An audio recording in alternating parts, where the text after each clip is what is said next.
Ya, saudara, lalu bagaimana sebetulnya kita melihat perlawanan Eliezer menjelang tuntutan hingga vonis nanti dalam persidangan yang sedang berlangsung? Apakah sejumlah pernyataan dari Richard Eliezer yang diungkap di dalam sidang kemudian nanti dapat menjadi pertimbangan bagi majelis hakim, termasuk status Eliezer sebagai penguak fakta atau justice kolaborator? Kami hadirkan perbincangannya berkaitan dengan sidang yang memeriksa Richard Eliezer sebagai terdakwa yang berlangsung pada minggu lalu. Ada kuasa hukum dari keluarga almarhum Brigadir Joshua, Martin Lukas Simanjuntak. Selamat pagi, Bung Martin. Selamat pagi Mas Bayu, apa kabar? Baik, mudah-mudahan sehat-sehat kita semua. Mudah-mudahan nanti bisa bergabung karena sudah berjanji kuasa hukum dari Richard Eliezer, Roni Talapesi. Belum tersambung ini teleponnya sampai saat ini. Saya ngobrol dulu dengan Bung Martin. Saya meyakini tim pengacara dari keluarga almarhum Joshua terus memantau perkembangan sidang, termasuk konsistensi. Ini menjadi dalam pemeriksaan terakhir Richard Eliezer di persidangan sebagai terdakwa minggu lalu, sepanjang hadirnya Richard Eliezer memberikan keterangan baik kemudian mengkonter saksi dan lain-lain, termasuk terhadap terdakwa Ferdy Sambo. Bagaimana penilaian tim pengacara almarhum Joshua, Bang Martin? Ya, penilaian kami ya, khususnya saya ya, yang Ya. memang dalam setiap agenda pekerjaan saya, memang saya selalu menyempatkan untuk melihat ya berita-berita terkini terkait persidangan. Saya pikir memang Richard ini sudah keluar dari fase kegelapan, ya. Yang belum keluar dari fase kegelapan justru adalah terdakwa yang lain karena masih kerap ya konsisten saling menutupi ya dan konsisten saling mempersalahkan orang lain gitu. Nah, mengenai status Konsisten terhadap sesuatu yang kita anggap berlawan dengan Richard negatif. Eliezer atau kita anggap apa ya dalam dugaan kita sebagai orang yang di luarnya konsisten terhadap kebohongannya begitu? Ya, walaupun memang ada jejak-jejak tertentu ya, yang memang meninggalkan jejak sehingga bisa dipersesuaikan dengan keterangan saksi yang lain seperti Ricky. Ricky Ya. mengatakan bahwa di awal sempat ada kalau kata dia kan himbauan ya, kalau menurut kita sih itu mah perintah ya. Tapi apapun itulah. Nah, eh, di sini saya lihat kan beberapa kali PH dari lawan itu mengatakan bahwa Richard Eliezer itu hanya berdiri atas keterangan sendiri ya, ataupun Ya. saksinya sendiri. Ya, kalau menurut saya, walaupun Ricky kuat, siapa lagi, PC dan Sambo itu berempat, menurut saya karena status mereka adalah satu kesatuan, tetap aja itu dihitungnya satu saksi. Kalau menurut saya ya, ini bukan pakai toolsnya, bukan pakai 184, tapi toolsnya berdasarkan kelayakan dan kepatutan dan juga histori dari mereka. Nah, terkait Richard Eliezer, menurut Ya. saya yang bersangkutan ini memang layak ya dipertimbangkan nanti pada saat tuntutan ya sebagaimana diatur di Undang-Undang Lembaga Perlindungan Saksi dan Korban sebagai justice kolaborator. Nah, kenapa penting? Ya, kenapa? Pertimbangannya Anda melihat itu seperti apa? Kenapa penting jaksa penuntut umum menentukan sikap ataupun menentukan yang bersangkutan sebagai justice kolaborator karena ini adalah rangkaian dari sistem peradilan pidana kita. Kalau tidak dituntut ataupun tidak ditentukan status sebagai justice kolaborator, berarti kan nanti dari tuntutan itu tidak ada yang meringankan yang bersangkutan. Sedangkan Richard Eliezer sudah dari semenjak menjadi tersangka, yang bersangkutan ini sudah mempertaruhkan nyawanya, ya, mempertaruhkan keamanan dia, mempertaruhkan keluarganya dia, dan juga sudah sepakat juga dan sudah konsisten juga dia ingin memperjuangkan Bang Yosua yang menurut dia untuk yang terakhir kali. Nah, kalau saya berdasarkan kemanusiaan ya, dan juga berdasarkan hukum yang pasti hukum positif yang berlaku di negara ini, sudah sepatutnya jaksa itu mempertimbangkan status justice kolaborator di dalam tuntutannya. Supaya apa? Supaya ada yang pembeda. Kenapa mesti ada pembeda? Supaya nanti kalau ke depan ada lagi justice kolaborator yang lain dalam tindak pidana yang lain, ini ada sesuatu hal yang baik gitu loh. Kalau Richard Eliezer yang sudah mempertaruhkan segalanya dituntut sama seperti pelaku yang lain, ya ini menurut saya bukan hanya buruk dari segi kemanusiaan dan hukum, ya, tapi juga akan memberikan contoh yang buruk untuk peluang terhadap tindak pidana lain di mana akan ada justice kolaborator, gitu. Oke. Nah makanya menurut saya Ya. tolonglah dipertimbangkan ya gitu. Misalkan nanti yang lain dituntutnya hukuman mati, ya Richard Eliezer mungkin dituntut 10 tahun atau 12 tahun saja gitu ya. Hmm. Nah, biarlah nanti hakim yang memutuskan apakah yang bersangkutan benar menjadi justice kolaborator atau tidak. Ya. Dan kalau memang hakim nanti memutuskan, itu kan ada istilah apa, hakim itu harus memutus ya 3/4 dari tuntutan gitu kan, jadi bisa lebih ringan lagi. Hmm. Jadi kita berbicara mengenai kemanusiaan, hukum, dan juga moral ya. Saya mau orang yang sudah membantu kita itu diberikan keringanan. Ya, Demikian, oke. terima kasih. Ya, sebagai wawasan saya dan juga pemirsa Sapa Indonesia yang lain yang sedang mengikuti obrolan kita ya, Bung Martin. Jadi selama ini Eliezer itu eh, belum statusnya sebagai justice kolaborator di dalam persidangan. Sehingga kemudian perlu jaksa nanti menyampaikan ini di dalam tuntutannya dan berharap ini dikabulkan oleh majelis hakim. Kira-kira begitu ya. Karena LPSK juga mengatakan mereka memantau terus, berarti ada kemungkinan kan di dalam persidangan itu kalau Eliezer tidak konsisten, dia istilahnya ditinggal oleh LPSK, dilepas dia begitu. Nah, ini kan tidak terjadi. Jadi selama ini kita bisa bilang Eliezer cukup konsisten untuk mulai dari sebelum sidang, ketika dia menjadi terdakwa itu mengatakan saya akan bongkar semuanya, menyatakan apa yang sebenar-benarnya dalam persidangan. Paling tidak begitu ya, sebagai wawasan kami juga. Jadi ini belum justice kolaborator, Bung Martin. Ya, kan ini belum di tahap final ya, Mas Bayu. Yang menentukan seseorang justice kolaborator tidak itu adalah nanti pada saat hakim memutus. Tapi kalau kita berbicara mengenai hulu dan hilir, ya hulunya itu ya di LPSK. Seorang pelaku tindak pidana kejahatan apabila dia ingin membongkar kejahatan yang lain dan dia bukan pelaku utama, ya, maka dia mengajukan kepada LPSK. LPSK menentukan bahwa dia memberikan rekomendasi, ya, dan menginformasikan kepada para penegak hukum, yaitu jaksa, polisi, dan juga hakim, bahwa Eliezer ini mendapatkan rekomendasi sebagai justice kolaborator sehingga dia mendapatkan perlakuan khusus, ya, baik dari tahanan yang dijaga 24 jam gitu ya, 3 shift, lalu diberikan perlakuan khusus, misal dipisah dari para terdakwa yang lain. Itu kita bisa lihat pada saat pemeriksaan ini ya, kalau nggak salah pemeriksaan ahli itu atau pemeriksaan apa itu yang kemarin terakhir itu. Itu kan Kuat, Ricky, dan PC dan Sambo digabung bersama-sama, tapi Eliezer dikasih ruangan khusus. Itulah perlakuan khusus dari rekomendasi yang diterima oleh LPSK. Nah, namun untuk menjadi justice kolaborator yang sesungguhnya itu harus diputus oleh hakim, Mas Bayu. Nah, tapi kan sebelum diputus hakim kan ada yang namanya rangkaian yang lain ya, requisito ataupun tuntutan. Nah, di tuntutan ini jaksa kalau memang mempercayai terdakwa yang menjadi justice kolaborator ini terbukti memainkan perannya dengan baik, maka seharusnya dalam tuntutan itu dicantumkan juga pertimbangan yang bersangkutan sebagai justice kolaborator. Dan implikasinya nanti yang pasti tuntutan tidak bisa seperti tuntutan yang lain, harus ada keringanan gitu loh. Kalau enggak ya buat apa dia jadi GC? Nah, dengan adanya kemungkinan nanti diajukan sebagai justice kolaborator untuk Richard Eliezer dan mungkin juga dikabulkan oleh majelis hakim apa yang dimohonkan untuk menjadi justice kolaborator ini, berarti kan Anda sudah mengatakan tadi ada kemungkinan pengurangan hukuman. Beberapa pengamat hukum mengatakan dia bisa saja dibebaskan karena ini adalah sebuah perintah atasan kepada bawahan.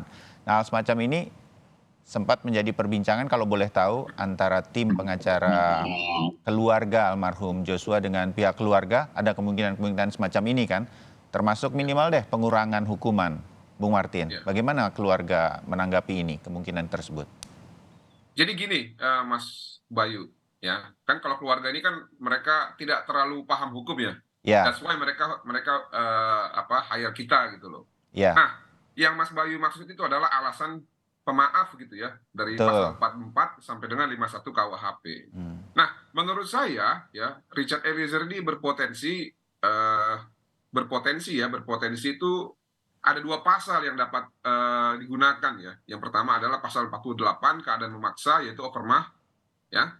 Lalu yang kedua adalah pasal 51 ayat 1 gitu ya. Nah, saya lihat para penasihat hukumnya dan juga ahli-ahli yang dihadirkan dan saksi yang dihadirkan itu mengarah ke arah 2 pasal tersebut gitu ya, Mas Bayu ya. Sehingga Tentunya apabila nanti hakim sependapat, ya bisa saja bebas. Nah, tapi kan harus diuji dulu apakah dua pasal ini memenuhi keadaan ataupun peristiwa yang terjadi pada saat penembakan tersebut. Nah, terkait keluarga, saya kira keluarga kalau masalah meringankan mereka sudah sepakat ya. Kenapa? Ya, Mas Bayu lihat sendiri kan, Eliezer sudah meminta maaf kepada Ya, keluarga dan ya. keluarga pun sudah memaafkan. Itu nilainya ada, Mas Bayu. Hmm. Itu nilainya ada. Di dalam Sebagai persidangan ya. Iya, itu alasan itu nanti masuknya pertimbangan yang meringankan. Itu nah, empat terdakwa yang lain kan meminta maaf tapi belum ada secara tegas diberikan maaf. Kalau Richard Eliezer sudah sungkem dan sudah disalam bahkan berpelukan dengan keluarga korban. Ini di depan hakim selain keyakinan hakim ini adalah hal yang meringankan. Nah, terkait bebas ya, saya tidak dalam kapasitas bisa menentukan bagaimana sikap keluarga. Ya, Tapi ya. yang pasti kalau saya kutip dari apa yang disampaikan oleh Bapak Samuel Huta Barat, diminta bahwa hakim yang memutuskan, ya kalaupun Ya. nanti hakim berkata ya bahwa ada pertimbangan misalkan pasal 48 atau 51 yang sesuai dengan peristiwanya Richard, ya saya pikir eh, sebagai warga negara yang patuh terhadap hukum, kita semua harus menghargai hal tersebut.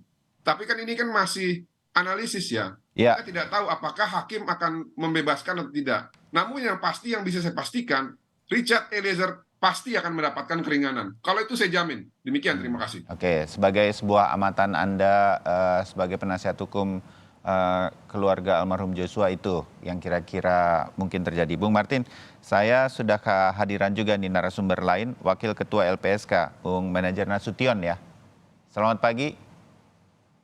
Pagi Mas Bayu, Assalamualaikum. Waalaikumsalam warahmatullahi wabarakatuh. Sekarang di studio bersama kita nih dua-duanya secara daring ada juga Bang Martin Lukas Simanjuntak dari penasihat hukum atau pengacara keluarga almarhum Joshua. Bung Manajer, LPSK sendiri boleh saya minta penilaiannya begitu selama mendampingi menjaga Richard Eliezer dan terutama mengawasi terus keterangan-keterangan Richard Eliezer di persidangan. Ini LPSK menganggap tetap konsisten ya, apa yang kemudian diharapkan dari seorang yang nanti akan diajukan menjadi justice kolaborator ini diharapkan mendapatkan rekomendasi dari LPSK. Semua keterangannya membantu di persidangan, Bang Manajer. Iya, Baradae ini kan sudah mengajukan JC atau Justice Collaborator ke LPSK sejak 8 Agustus yang lalu. 10 Agustus kita jadikan sebagai terlindung dengan mekanisme darurat. Lalu 1 pekan kemudian kita kukuhkan sebagai terlindungnya LPSK. Ya.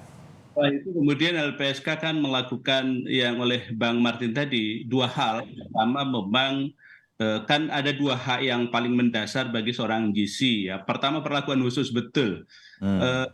Dia kemudian kita koordinasikan sehingga pemisahan penahanan terpisah, kemudian pengamanan secara khusus, logistik kita sediakan, dokter standby, kemudian psikolog juga termasuk rohaniawan karena Eliezer itu dapat hak psikososial.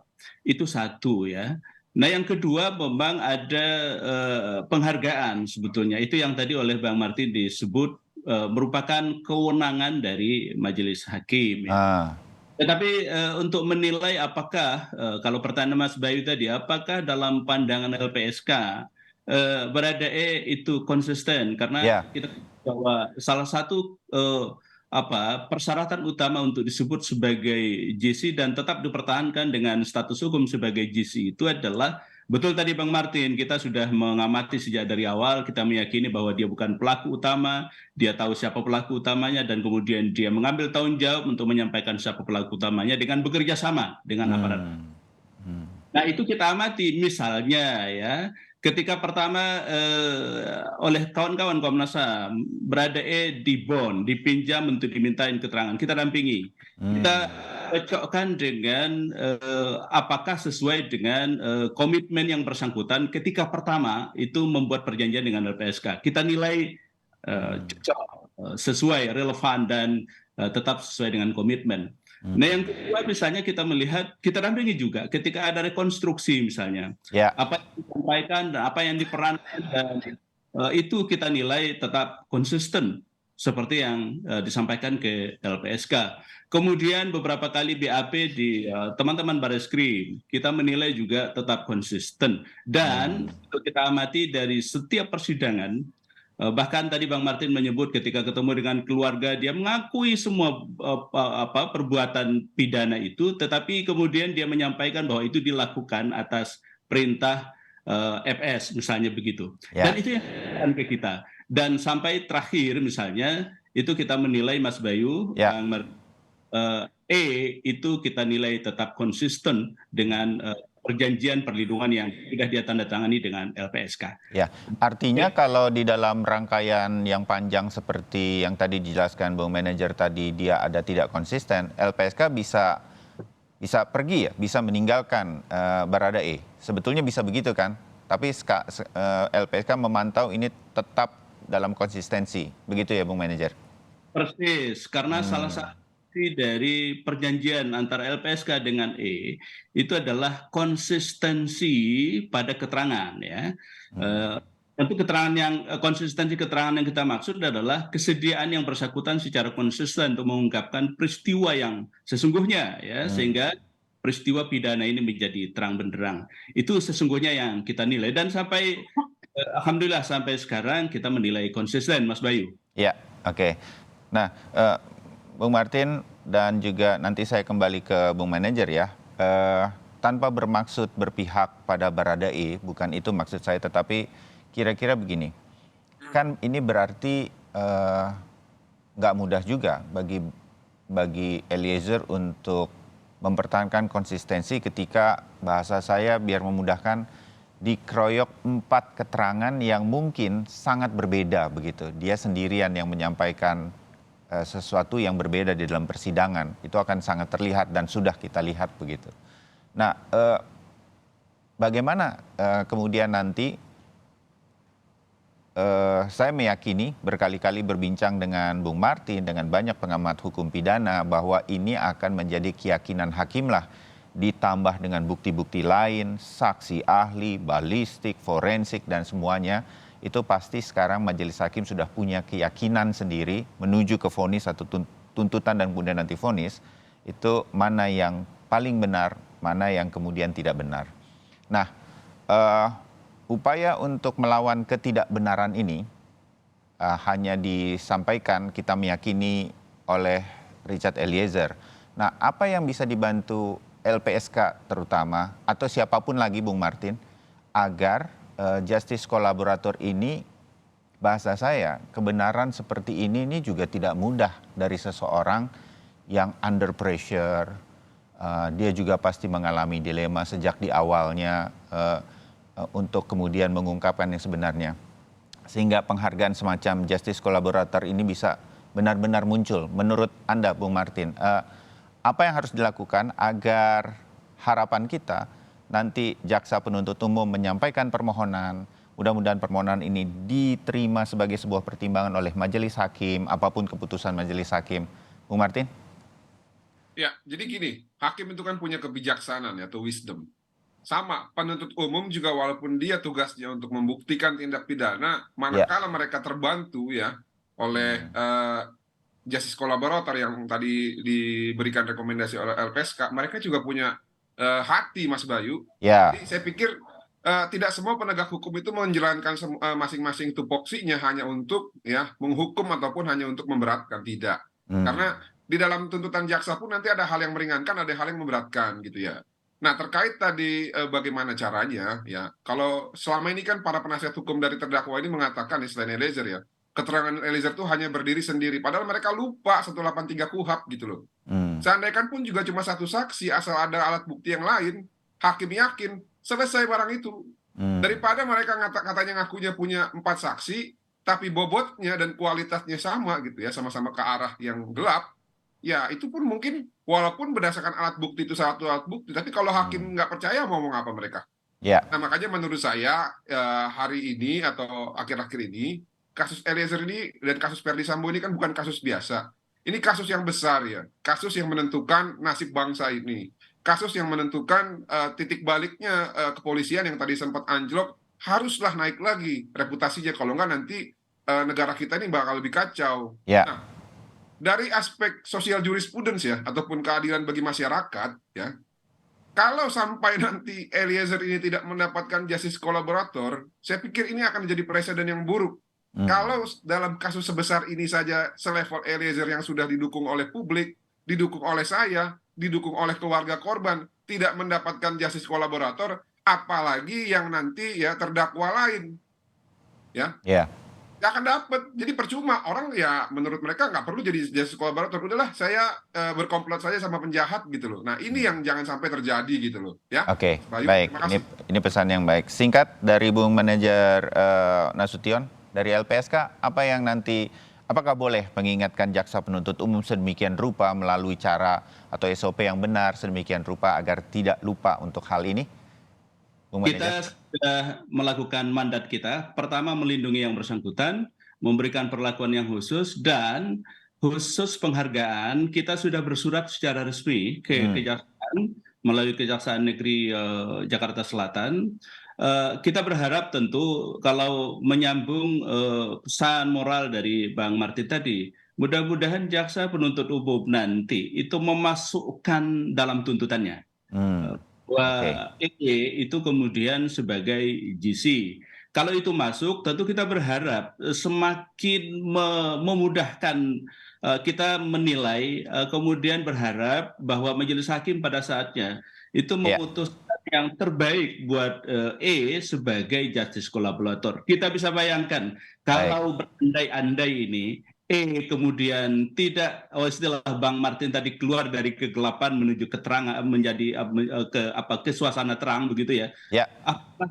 Apakah kita akan mendapatkan fakta sedemikian terang benderang misalnya? Karena itu saya kira memang jaksa sekali lagi kita berharap punya wisdom, memang punya kebijakan, punya hati nurani untuk memasukkan dalam tuntutannya. Lalu nanti berharap pada saatnya hakim juga akan mempertimbangkan, kalaupun tidak membebaskan secara umum ya, tetapi kita berharap ada pengurangan hukuman, karena salah satu hak itu adalah reward, itu penghargaan dalam bentuk pengurangan hukuman. Kita minta doa mudah-mudahan